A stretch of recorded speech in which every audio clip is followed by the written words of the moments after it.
Halo semuanya, Assalamualaikum warahmatullahi wabarakatuh. Selamat datang di video simulasi wawancara investigatif kelompok kami.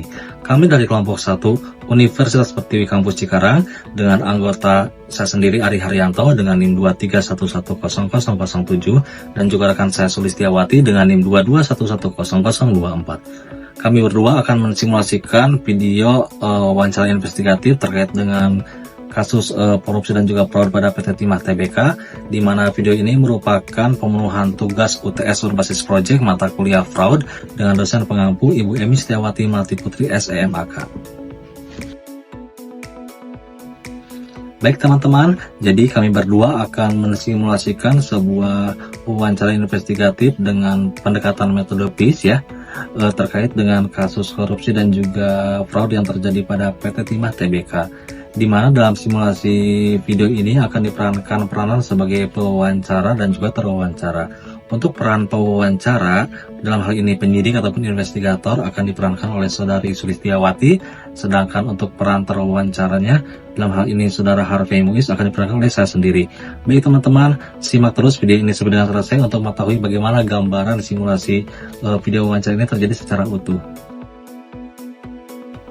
Baik, sebelum kita masuk ke sesi simulasi wawancara investigatifnya, izinkan saya sedikit menjelaskan terlebih dahulu mengenai pendekatan yang digunakan, yaitu metode PIS. Jadi, metode PIS ini adalah salah satu teknik wawancara yang memang biasa digunakan dalam proses investigasi atau audit. Nah, teman-teman, metode ini dirancang untuk menggali informasi secara terstruktur, etis, dan juga tidak mengintimidasi. PIS sendiri merupakan singkatan dari 5 tahap utama, yaitu P untuk Planning and Preparation, yaitu tahap perencanaan wawancara. E untuk Engage and Explain, ataupun proses membangun hubungan dan menjelaskan maksud dari wawancara. A untuk Account, yaitu inti wawancara itu sendiri, di mana responden atau terwawancara akan diminta menjelaskan apa yang terjadi. Kemudian C untuk Closure, yaitu penutupan yang sopan dan juga jelas. Dan E terakhir untuk Evaluation, yaitu menilai ataupun memberikan penilaian terhadap hasil wawancara. Nah, dengan metode ini diharapkan wawancara bisa menjadi lebih humanis, terarah, dan juga tetap menjaga objektivitas. Nah, untuk memberikan gambaran nyata, nanti akan kita saksikan bersama dalam cuplikan singkat simulasi wawancara ini ya teman-teman. Tahap 1, Planning and Preparation. Tahapan ini disebut juga tahap perencanaan dan persiapan. Di antaranya adalah menentukan maksud dan tujuan wawancara, yaitu untuk menyelidiki peran Harvey Muiz dalam skema korupsi tambang timah di Bangka Belitung yang menyebabkan kerugian negara sekitar 300 triliun rupiah. Kemudian merencanakan waktu dan tempat, yaitu pada tanggal 23 Mei 2025 yang bertempat di ruang pemeriksaan gedung KPK Jakarta. Kemudian menetapkan pewawancara, yaitu seorang investigator dari Komisi Pemberantasan Korupsi atau KPK. Kemudian menyiapkan sarana pendukung berupa bukti transfer dana, dokumen izin usaha pertambangan atau IUP, laporan transaksi keuangan, dan rekaman komunikasi serta berita acara penyitaan. Ini versi simulasi ya. Masih dalam tahap Planning and Preparation, selanjutnya adalah Profiling figur terwawancara. Nama lengkapnya adalah Harvey Muiz, perusahaan terkaitnya adalah PT Refine Bangka Tin, PT Tin, dan beberapa smelter lainnya di Bangka Belitung.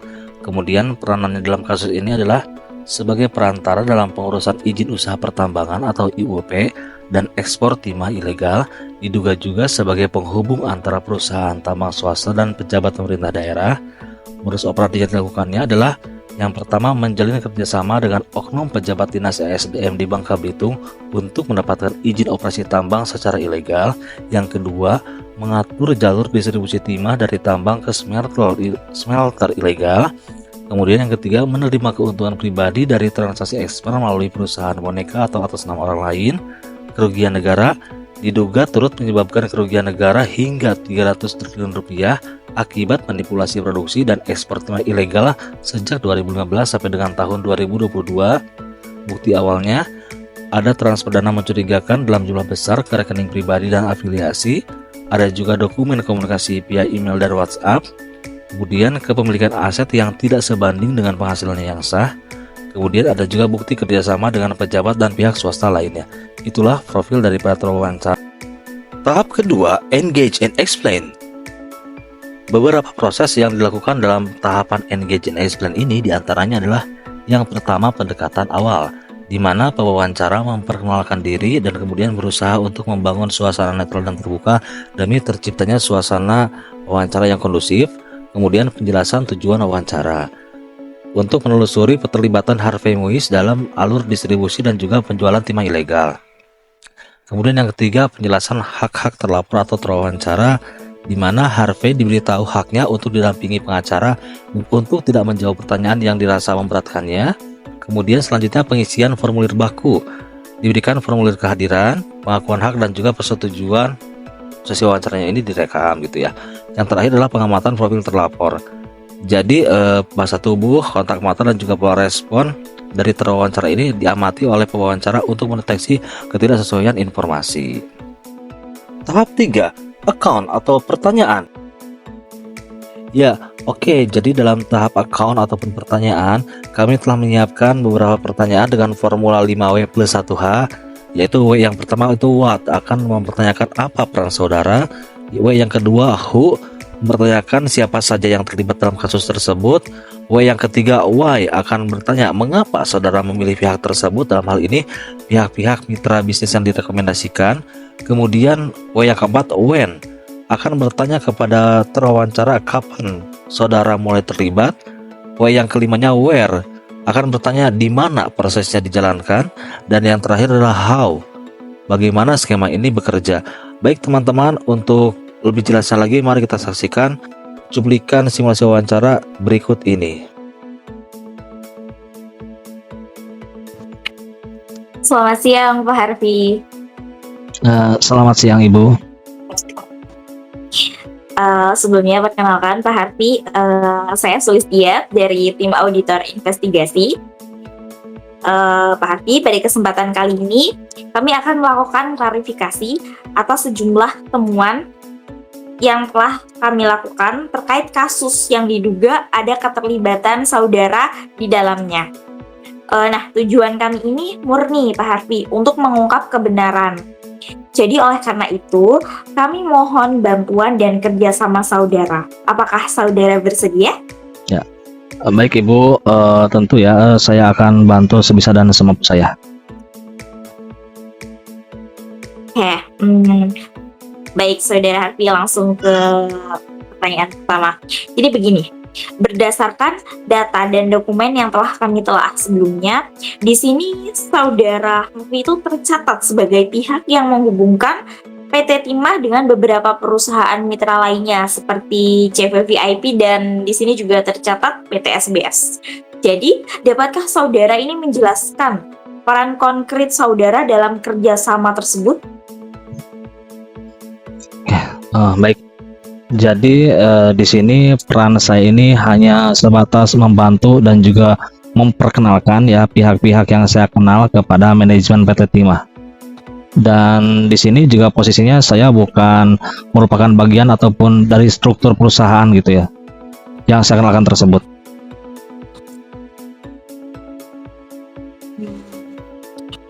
Pak Harvey, namun di sini dicatat bahwa saudara ini menerima juga sejumlah dana dari perusahaan-perusahaan tersebut. Jadi apakah saudara ini dapat menjelaskan alasan diterimanya dana tersebut? Ya, saya pikirnya itu sebagai bentuk ucapan terima kasih saja Bu ya. Namun terkait besarannya, bagaimana porsinya pun saya kurang tahu persis. Jadi dalam pikiran saya ini hanya murni sebatas uang jasa saja gitu. Karena saya posisinya sebagai penghubung antara mereka dengan PT Timah. Baik. Tapi Pak Harvey, di luar hal itu, di sini saudara itu juga menyebutkan telah memperkenalkan beberapa pihak kepada PT Timah juga. Nah, siapa saja sebenarnya pihak yang terlibat dalam proses ini Pak Harvey? Baik itu dari internal PT Timah sendiri maupun dari luar mitra. Mengenai pihak-pihak ya, kalau dari luar sendiri itu ada beberapa memang direktur perusahaan smelter seperti dari CV PIV dan juga PT SBS ya. Kalau dari PT Timah sendiri, saya memang sempat berkomunikasi dengan salah satu direksi PT Timah. Namun saat itu saya tidak terlibat langsung dalam proses negosiasi teknis ataupun dalam urusan administratif lainnya. Oke, baik. Di luar hal tersebut, apakah saudara ini juga mengetahui bahwa adanya pejabat atau pihak lain yang juga turut mengambil keputusan atau memberikan persetujuan terkait kerjasama ini, Pak Harfi? Eh, Nah, di sini saya jujur hanya mengetahui sebagian saja. Karena seperti yang saya sampaikan sebelumnya bahwa di sini saya hanya bertugas pada tahap awal sebagai penghubung saja. Masalah decision maker ataupun pengambilan keputusan, saya kira itu sudah menjadi tanggung jawab internal PT Timah. Demikian. Pak Harfi, di sini kami juga mencatat bahwa perusahaan-perusahaan yang saudara rekomendasikan itu tidak memiliki izin resmi, Pak Harfi, dan tidak memenuhi standar teknis juga. Jadi mengapa Pak Harfi ini tetap merekomendasikan mereka itu kepada PT Timah, Pak Harfi? Baik Bu, jadi saya ini mengenal mereka itu dari relasi bisnis saya sebelumnya gitu ya. Dan saya termasuk pelaku bisnis yang sangat menjunjung tinggi trust dalam bisnis gitu ya. Jadi mereka ini mengaku memiliki kesiapan alat dan juga pengalaman yang cukup untuk menjalin kerjasama dengan manajemen PT Timah gitu ya. Jadi atas dasar hal tersebutlah saya percaya gitu, dan kemudian saya menjadi penghubung itu antara mereka dengan manajemen PT Timah.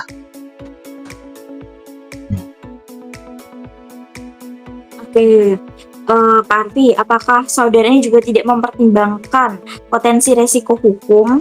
Apalagi mengingat proyek ini itu kaitannya dengan perusahaan milik negara, Pak Harfi. Oh, kalau untuk itu Bu, saya kira bagian legal dan juga manajemen PT Timah yang harusnya memverifikasi lebih awal gitu kan segala hal yang berhubungan dengan aspek hukum ataupun aspek lainnya sebelum mereka menjalin kerjasama Bu. Dan saya rasa saya tidak perlu ikut untuk proses itu.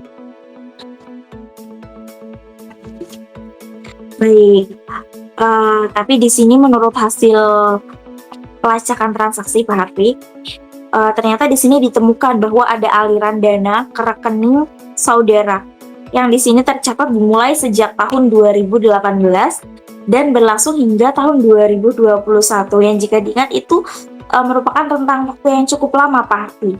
Jadi kapan sebenarnya tepatnya saudara ini mulai terlibat dalam kerjasama ini?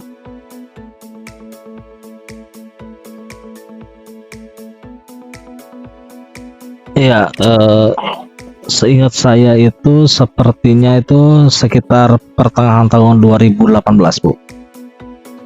Persisnya yang saya ingat ketika saya ini dikenalkan dengan salah satu direksi PT Timah. Itu sih Bu yang saya ingat.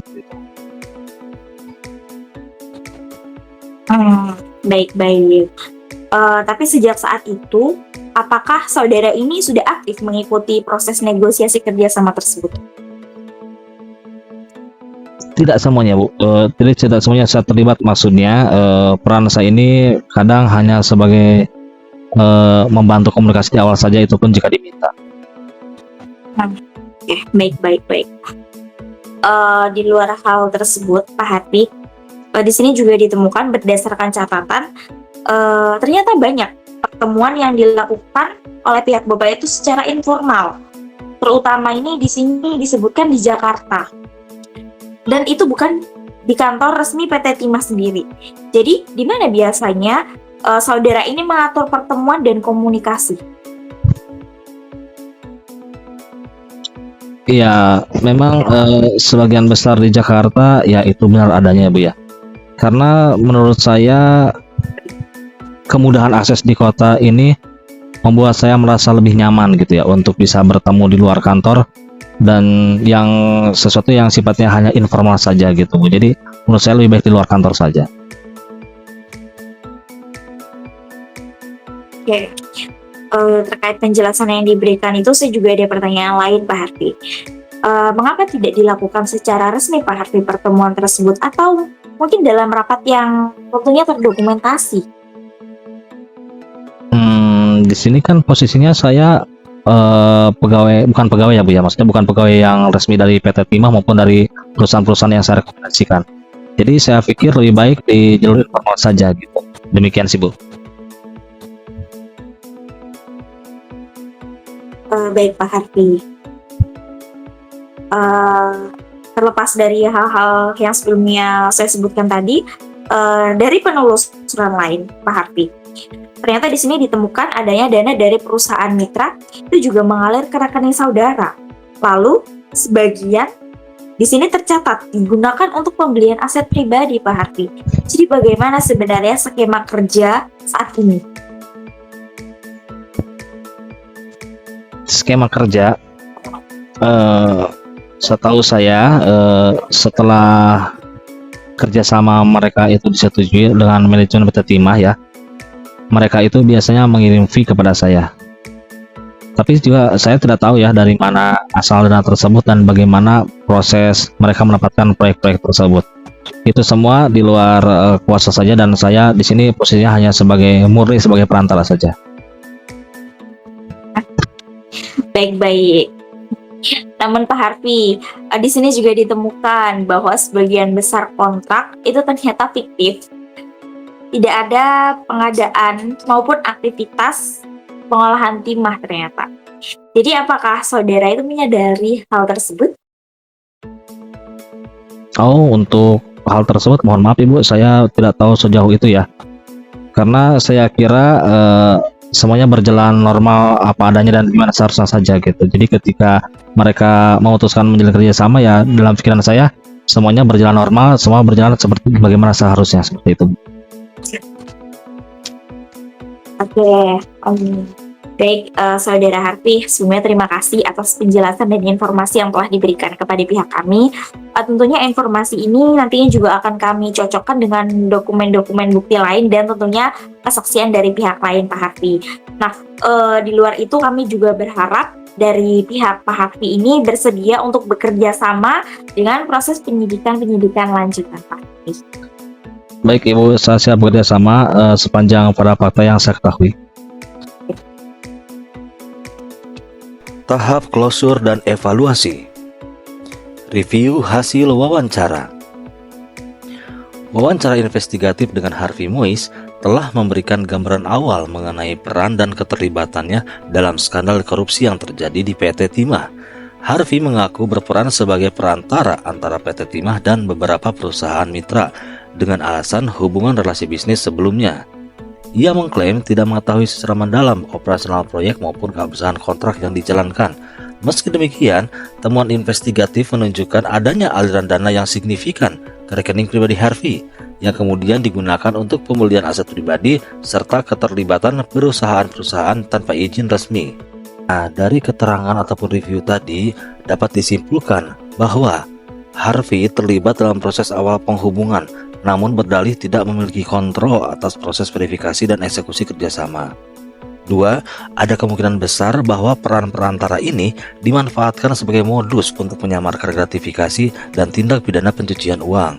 Yang ketiga, kerjasama informal dan tidak terdokumentasi menjadi indikasi kuat praktik manipulatif yang disengaja demi menghindari pengawasan internal dan juga eksternal.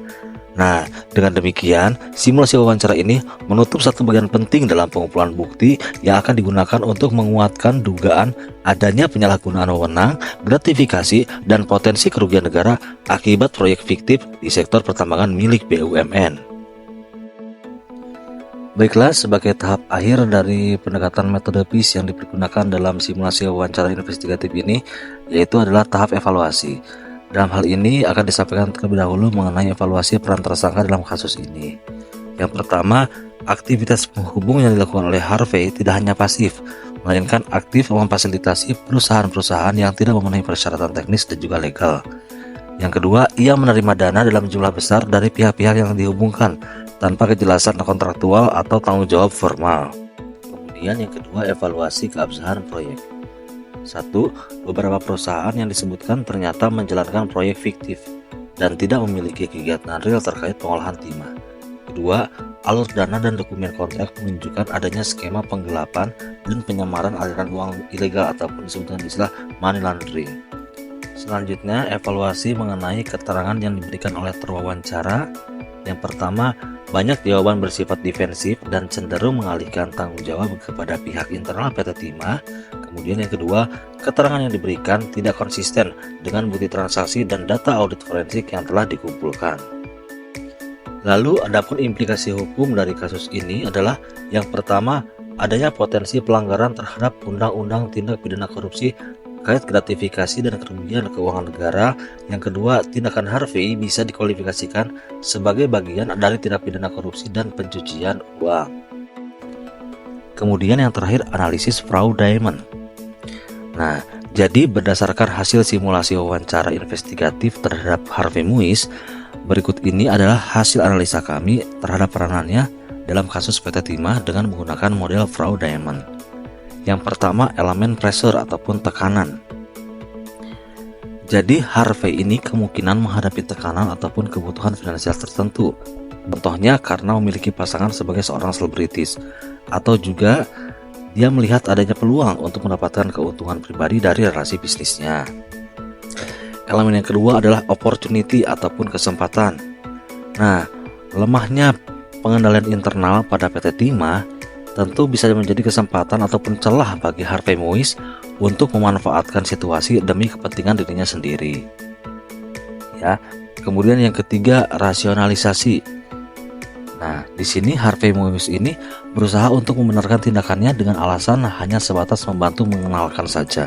Padahal pada faktanya, menerima uang tanpa dasar kontrak ataupun peran resmi tetap merupakan suatu bentuk pelanggaran hukum, dan ini jelas menunjukkan adanya pembenaran pribadi agar perbuatannya ini terasa masuk akal di mata dirinya sendiri.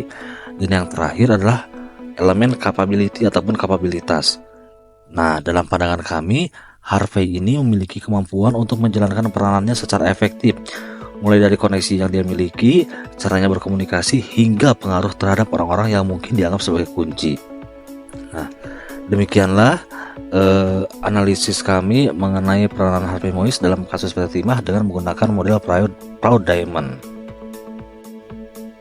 Baik, demikianlah simulasi wawancara investigatif dengan pendekatan metode PIS yang dapat kami sampaikan.